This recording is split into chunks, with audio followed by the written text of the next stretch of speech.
Hi, welcome to my channel. Please like, comment, and subscribe.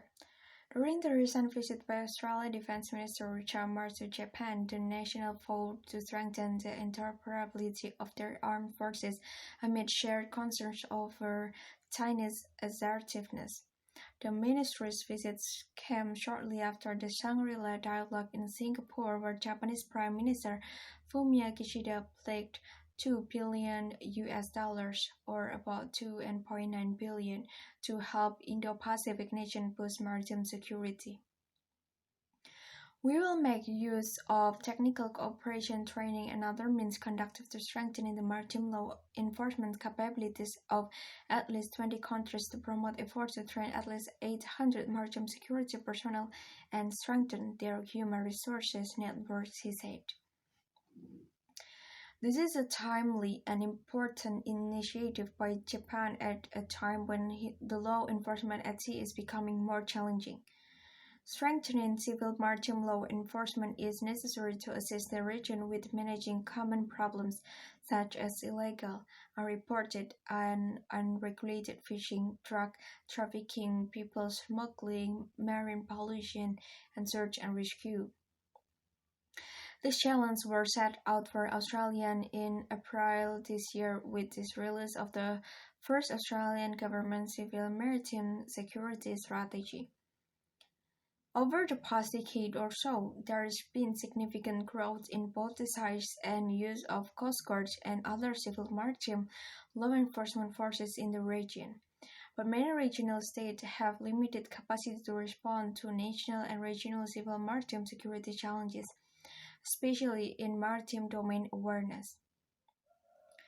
The Japanese Coast Guard Academy hosts some regional students, and the Japan Coast Guard sponsors Asian Coast Guard personnel for training in Japan. The U.S. Coast Guard has engaged in hands-on exercise to help train Southeast Asian Coast Guard on boarding procedure and vessel inspections.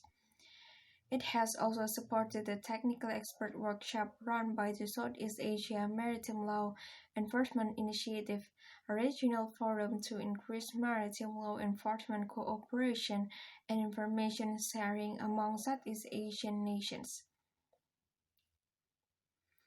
Interpol has run courses in Southeast Asia on strengthening border controls and preventing and combating various forms of maritime crime.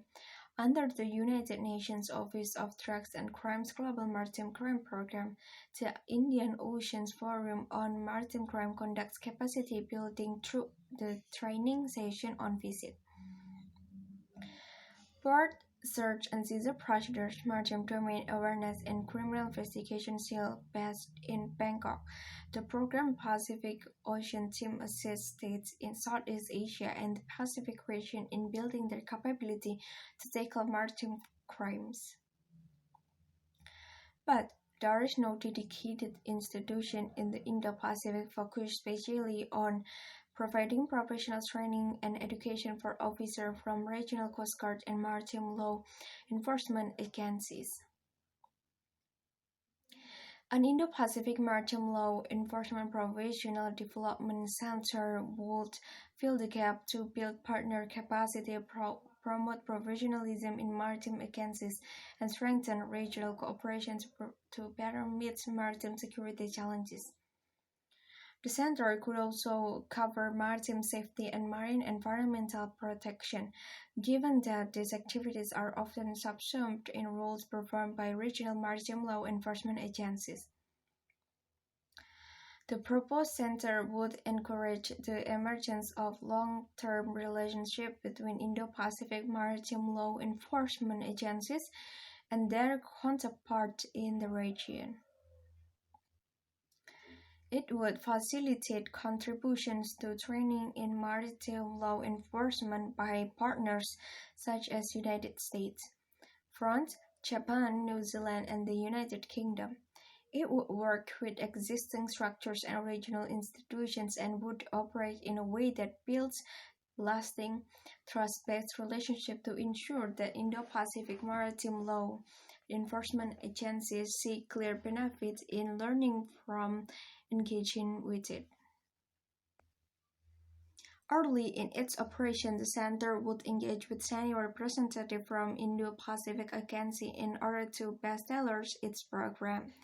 One interesting model to look at is the U.S. International Law Enforcement Academy in Botswana, which hosts and facilitated international law enforcement training, including maritime law enforcement events, particularly in Africa. Another interesting model would be the NATO concept of centers of excellence, and in particular the NATO Centers of Excellence for Maritime Security in Turkey.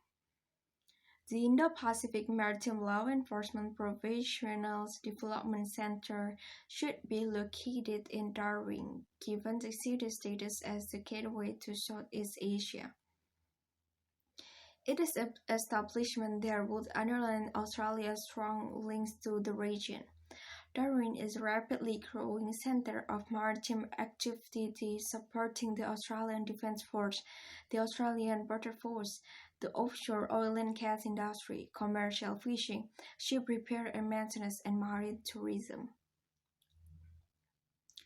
For Australian Border Force staff, there is the possibility that some of the training that is now conducted at the ABF College in Netra Bay in Sydney might be undertaken in Darwin.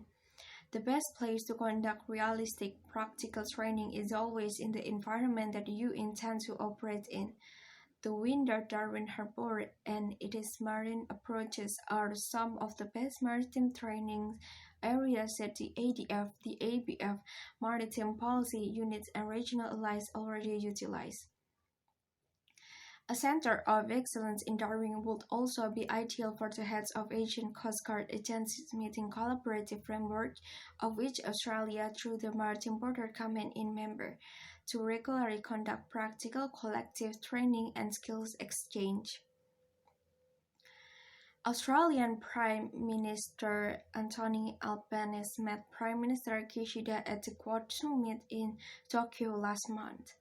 The two leaders will meet again at the NATO summit in Madrid this week.